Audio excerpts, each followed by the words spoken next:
Good morning, friends. Today I'm going to try an experiment. I have a lot of recipes that I have where they call for the use of a cream of soup, like cream of onion, cream of mushroom, cream of celery, cream of chicken. And I thought I would like to have on my shelf something that's homemade as a cream of soup, and something that would be less expensive because when you buy those Campbell's soups in the store, they're about $2 a can, give or take a quarter either way. And I thought I would like something that had less preservatives and had less salt. So this is a way that I can make my own cream of soup and make it to my specifications the way I like it. Now, I'm calling it a cream of soup. It's not going to have cream in it because obviously cream is a dairy product and it's not approved for home canning. Any kind of a dairy product, you would have to add that afterwards. So I'm going to just basically can the broth and all my vegetables and my some bits of chicken. And once I get those all in the nice broth and get that canned, at the time of serving, you can thicken it and you can add a little bit of cream also. So that's what we're going to do today. So what do I need for my cream of soup? Well, I'm going to start with some homemade chicken broth, and I've been stewing that chicken there for a little while. I have, it's a Costco chicken, so it's got a lot of nice flavor. And for any additional broth that I'm going to need, I'm going to just use broth that I've already got on hand that I've made in the past. And I'm going to use mushrooms and 3 big onions. I'm going to use a whole bulb of garlic. And I'm going to also add some celery because I really like cream of celery soup. So I would like to have some celery flavor in my soup. And I've cut up about 1/2 of a stalk of celery. I have the heart portion there, which has got the most flavor. Now I went out to Walmart yesterday and I bought some 1/2 pint jars. 1/2 pint jars are 8 ounces and they hold 1 cup. And your cream of soups in the market are about 10 ounces. And I figure if I have my base for my soup, 8 ounces, and add a little bit of cream and a little bit of a thickener of some sort, that's about the equivalent to a can of cream of soup that you would get from the store. So I had never bought this size of jar before. It's intended for jelly. It's got the little fruits on there, embossed fruits. They're really pretty jars. This is Golden Harvest. I got this at Walmart. And I bought, I believe it was 12 jars for around $10, little bit over $10. So that's more expensive than jars have been in the past. I know a couple years ago you could get a pack of 12 Golden Harvest jars for like $6 or $7. Now it's up to 10. Anyway, I have my 16-quart Presto canner. It's a pressure canner. You have to pressure can this soup. This is a low acid food and it cannot be water bath canned. And I was experimenting with these little jars, these little 1/2 pint jars, and I discovered I could fit 14 jars on the bottom of this canner. And I have a little rack that I placed in there, and I'm also able to fit another additional 8 jars on top of the 14 on the bottom. So I'm going to be able to process 22 cans. Which is really great. Ordinarily, you would not be able to double stack in this canner because the regular pint jars are a little bit too tall. So this normally would only accommodate about 9 pints or 7 quarts. But because these are a little smaller, a little shorter, a little narrower, I was able to fit 14 jars on the bottom and 8 on the next row. And only because I just have a rack that's not large enough to accommodate anymore. And I wanted to make sure I had enough space here because this is pretty close to the rim, as you can see. And with the lids on there, but I tested this out. I put lids on all the jars and I put the lid on the canner and everything fit just fine.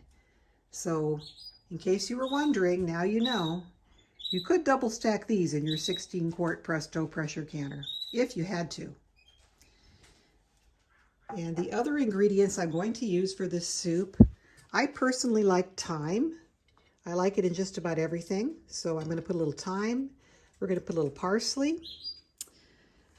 And I'm going to chop up my veggies and then we'll be right back. And before I go, I wanted to tell you, if you're watching this video in spring of 2023, I just went to Costco yesterday and I got this 2 3/4 quart soup pot by Le Creuset. I mean, that's really a high-end manufacturer. And I got this for $119.97, which is like unheard of. Normally you would pay about $250 or $300. And I've never bought a Le Creuset in the past because I've been held back by the price. But when I saw this at Costco yesterday, they had this marine blue and they had a red. And I prefer the marine blue. So, hey, if you're watching this in spring of 2023, you might want to run over to Costco. Maybe you can get a Le Creuset soup pot. Nice for a small family, you know, a little dinner for 2 or 4 people. Just the right size.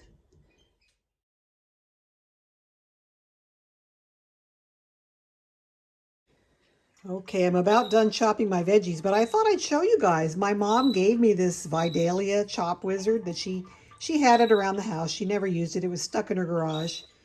And so I said, sure, I'll take it. I'll give it a try. And you have to see how this does the mushrooms. Okay, there's the dicer attachment.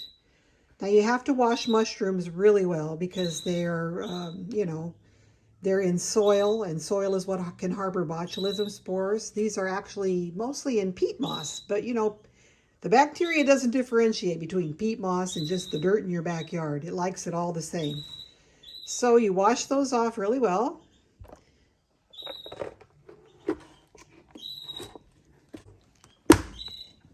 And boom. And I've got quite a few in there already. You can see what a nice job that does, finally chopping up the mushrooms. I mean, it takes longer to wash them than it does to chop them. So I really like this little chop wizard. It's a lot of fun. I have one of those pull string choppers, and I kind of don't like the results because some of the stuff gets pulverized and other parts of it are big hunks. So I like that this gives me a nice even chop on my veggies. So just FYI, I would have never bought this on my own and had never seen or tried it before. Glad I have it. Thanks, Mom. Try another one here. Just put it on there. I don't know how long these blades will stay sharp on this thing. Okay. There they are. A couple pounds of mushrooms all chopped up quickly. Nice. All right, so let's get this soup base put together. In goes our diced celery. I have 3 very large onions that are chopped here.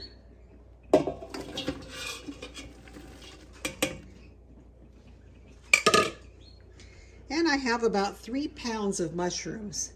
And I used a combination of Baby Bella. I like the flavor of those. And also just plain white mushrooms. Really hard to do all this stuff one-handed, especially when you've got a cast iron pot there. Heavy, heavy, heavy. Okay, and then we're going to add our chopped garlic.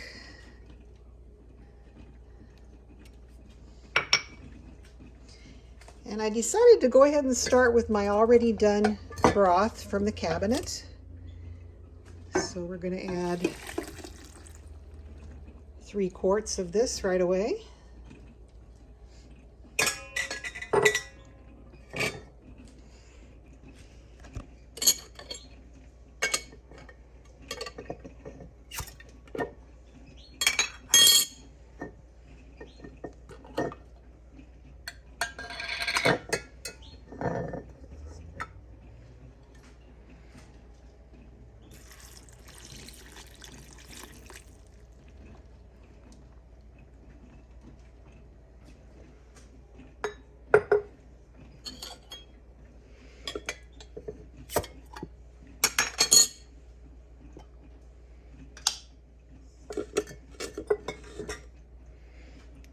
Boy, my home cooked broth is so delicious, and I have several videos on canning broth.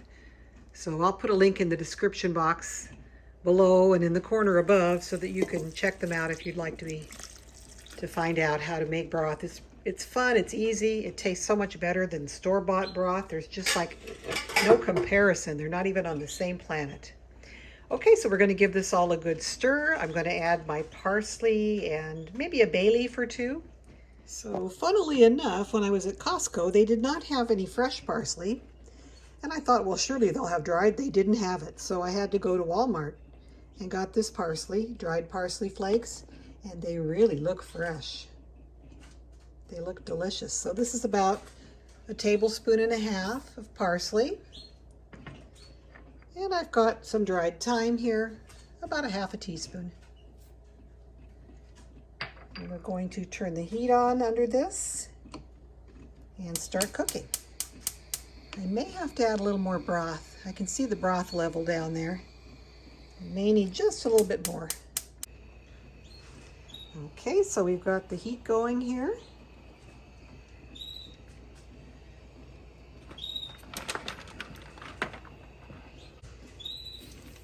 Give it a bit of a stir.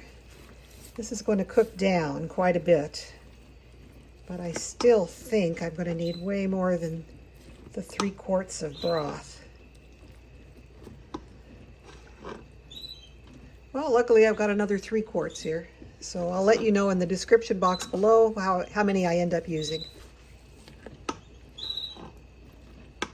So we are going to just let this simmer and cook here. Bring it to a boil, then let it simmer, oh, I don't know, maybe for half an hour or so, and then we'll get it jarred up. I've got my jars warming in the canner here. It's just on the lowest heat. And just to keep them warm, because they're going to have warm product that's going to go into the jar, and we want it to be a warm jar. If the jar is not, warm enough, or if the temperature difference is too great between the food and the jar, you might have the jar crack. You don't want that to happen. So when you're putting hot food into the jar, you want the jars to be warmed up first. Almost forgot to throw in a couple bay leaves. I love bay leaves. These are sort of scroungy looking, but I'll put 2 or 3 of them in there. And that'll give a nice flavor, and we'll remove the leaves when we're ready to can this up. Okay, we're back. I've had this simmering for about 10-15 minutes. And it looks good because we're going to process this for 45 minutes. So it's going to continue to cook while it's being canned. So I think we are good just like this. And I really love the consistency of this. It's going to be really great to use in cooking. Next time I want to make a slow cooked dish where I need a cream of whatever soup, I'm going to just grab one of these off the shelf. I can't wait to start using it. It really smells so good. Oh gosh, this smells better than any kind of a canned soup from the store, I'm telling you. It just smells divine. So let's get our jars and get it canned up. And I think I'm going to do 2 batches rather than try to cram everything into one load here. My husband's out of town. I have nothing else to do today, and I'm just going to take my time and just enjoy the canning process and make 2 batches of soup. So let's get this into jars and get it processed.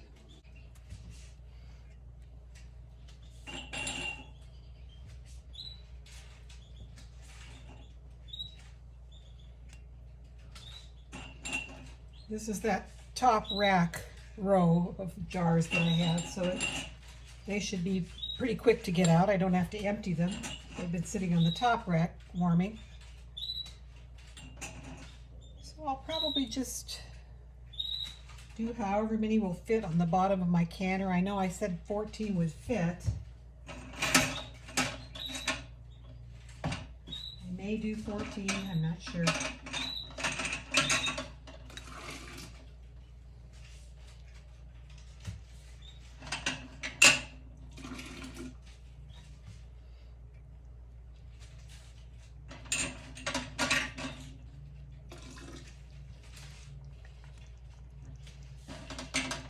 Sorry guys, this is about as exciting as watching the grass grow, I know.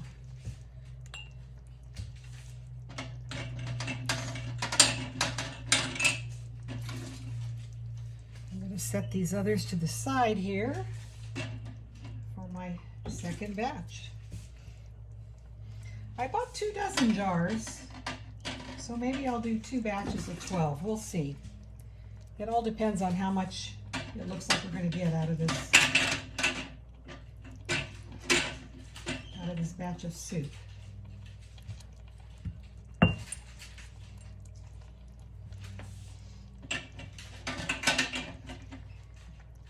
I also decided against adding chicken to this.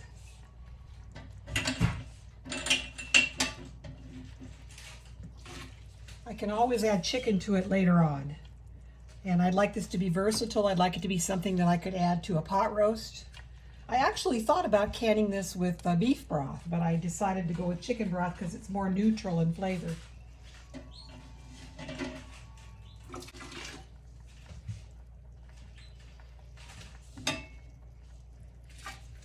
I just love these little half-pint jars. They are so pretty. I really, really love them. Okay, they've cooled a little to where I can handle them a bit. Okay, so 1 scoop from my canning scoop should about fill a jar. One of these scoops is about a cup, so, and there it is, it does. Almost too much. Yeah, I'm definitely going to have a lot of product here. I'm definitely going to do 2 loads. Not even going to try and cram it all into 1 load.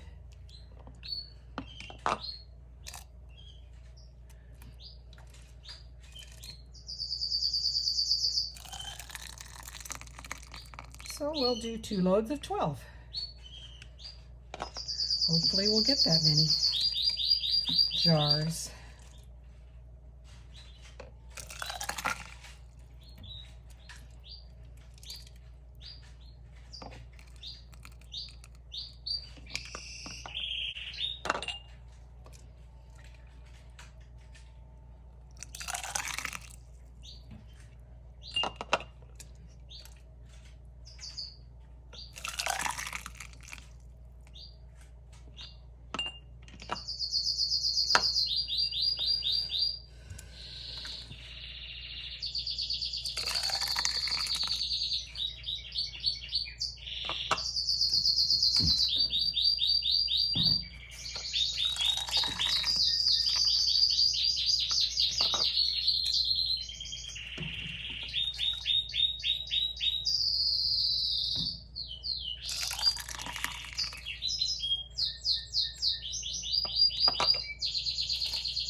We're going to clean the rims off the jars and get them into the canner.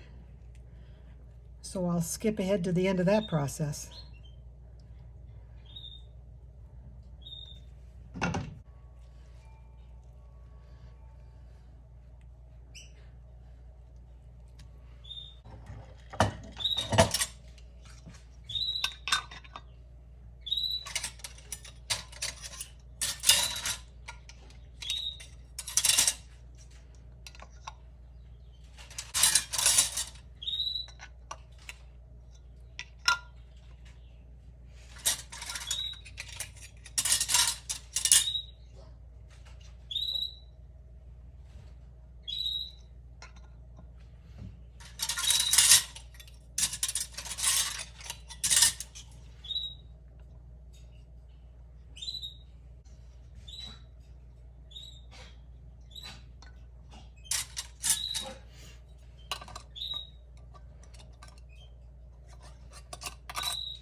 As I said earlier, you want to process this, and when you're going to use it is when you're going to thicken it, and when you're going to use it is when you're going to add the cream or the milk. You know, everybody's got milk in their refrigerator. You don't need to add the cream at this time to your soup. And there is no tested and approved method of adding dairy products to your canned goods. So it's probably safe, but if probably is good enough for you, it's not good enough for me. I want to make sure that what I cook for my family is safe. And so I don't try to process dairy products of any sort. And also it is never recommended to use thickeners in your product. You can always thicken things up once you've once you're ready to serve. And the rationale behind that is because you want the product in the can or in the jar to be liquid, and the liquid transfers the heat very well. And that's how these recipes have been tested, with a large percentage of liquid in the contents in the jars. And the times are determined through testing and determining how the heat flow transfers with liquid. If it's thickened up, it's a whole different story. Now, I know a lot of people use clear gel, which is a form of cornstarch, and that's approved for canning for pie fillings. But you know, pie fillings and low acid foods are two totally different ball games. So I would not use clear gel. It's probably okay if you want to put clear gel in your cans, in your jars. It's probably okay, but we just don't know until somebody does the testing. So for me, I'm going to make sure to my satisfaction that this is canned safely, and I'm going to process this for 45 minutes, which is the time for mushrooms. The time for onions is 40 minutes, and we'll go with the longer time because you know, the one that needs the longest time is the time we go by. And there is no time for processing celery. That is a product that has not been canned separately and tested. But I'm sure, you know, if mushrooms are 45 minutes, I feel pretty comfortable about celery going for 45 minutes as well. So, you know, I can't say that I don't ever can anything that's not been tested, because obviously there's celery in this, there's garlic in this. Those have not been tested for separate canning times. So, you know, a lot of it you have to use a wing and a prayer, I guess, to make sure that what you're doing is safe for your family. Another reason that I feel like my time of 45 minutes is going to be good is that time of 45 minutes is for a pint jar, and these are half pint jars. So I feel like I'm going a little bit above and beyond the necessary processing time by processing these for 45 minutes. So that's all I'm going to say on that subject. So let's get the lid on the canner, and we will get this warming up.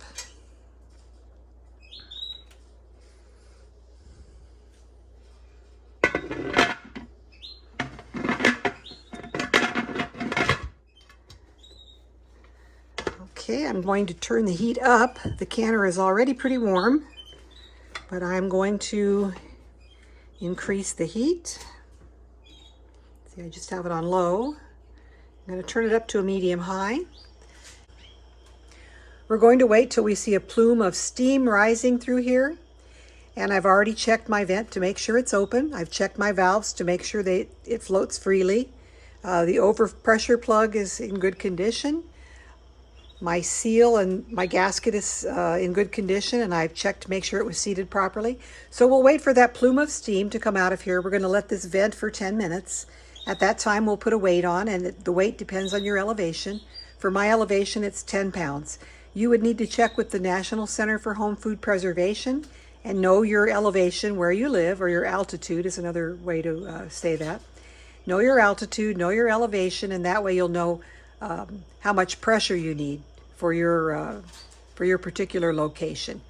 If you're water bath canning, that's a different thing. If you're water bath canning at high altitude, you add time onto the processing regular time. But for pressure canning, we add pressure. So once this gets up and has the plume of steam rising for 10 minutes, we'll put our 10-pound weight for my elevation. At higher elevations, you may need a 15-pound weight. And some canners have the little dial with the pressure gauge on there. I don't have that variety, but that's nice to have if you're at an elevation somewhere between 1,000 up to 3,000-4,000. You might want to be canning at, per the USDA recommendations, specific pressures of 12 pounds, 13 pounds. But for a model like this, you either have the choice of 10 pounds or 15 pounds. So I'm going to be canning at 10 pounds of pressure. When I see that little rocker start rocking after I put my weight on there, my 10-pound weight, when it starts rocking, I'm going to start the timer. And my time is going to be, as I mentioned earlier, 45 minutes. And then we'll turn everything off, let it come down to pressure, to room pressure on its own, and we'll remove the contents, and I'll show you at that time what everything looks like. And then I'm going to can a second batch. I think I have another 12 jars here easily. So we'll bring you back when this is ready to remove from the can. Okay, the moment of truth. The pin has dropped. I'm going to remove the weight. And we'll remove the lid and see how this turned out. Oh, it smells so good. Wow. It smells like my Thanksgiving stuffing because I start that off with onions and celery and thyme. Alrighty. I'm hearing pop, pop, pop already. Now these are in there pretty good.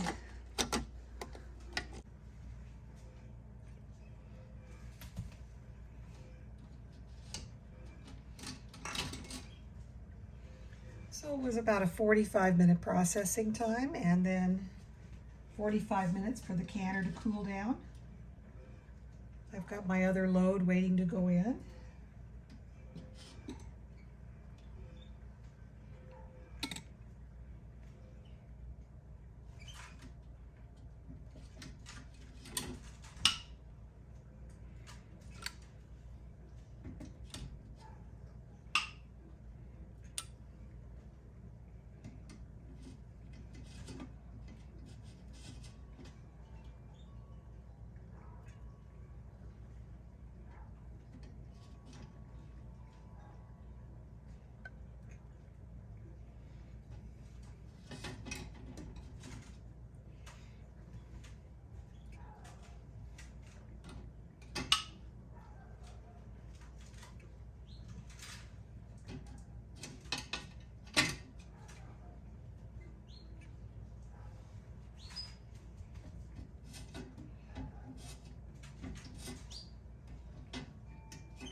Alrighty.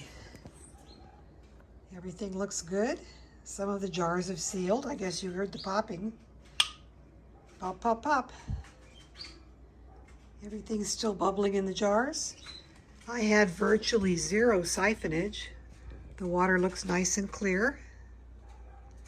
I'm going to add a little more water, and then I'm going to get my second load in the canner, and I'm going to show you what I did with the leftover soup and how I made a chicken cream soup for my dinner. I thought I'd make a quick little video showing you what I'm going to do with the leftover soup base that I have here. This is the leftover mushroom, onion, celery, and I put some chicken in with it. And I'm going to add a little clear gel to thicken it and a little bit of cream to make a cream soup. I've really got a lot of chicken in here. It's going to be really good. So what you do with a product like clear gel, it's a modified cornstarch, and you're going to make a little slurry with water just like you would regular cornstarch. And then I'm going to add a little cream, and we'll have a great dinner. So I added a teaspoon of cornstarch clear gel mixed with a teaspoon of water to this soup. And now I'm going to add a little bit of heavy whipping cream. Just to be decadent, you can use milk if you'd like. A more healthy cream of soup. And we're going to bring this up to a boil and it'll be ready to eat. So it's as easy as that. And here is our beautiful cream of chicken soup. A great dinner. Can't wait to dig in. Here it is.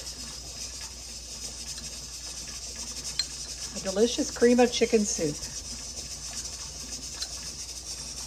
So you can use this great soup base. I call it a cream of soup base because it's got a combination of mushrooms, celery, and onions. So it could be cream of whatever you like.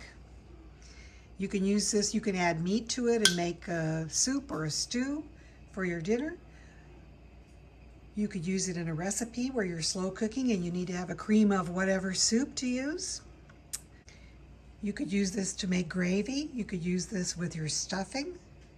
The possibilities are only limited to your imagination. So I hope you have a great rest of the day. I hope you enjoyed this video. Please like and subscribe to my channel for more great content. And we will talk to you all again next time. Bye-bye.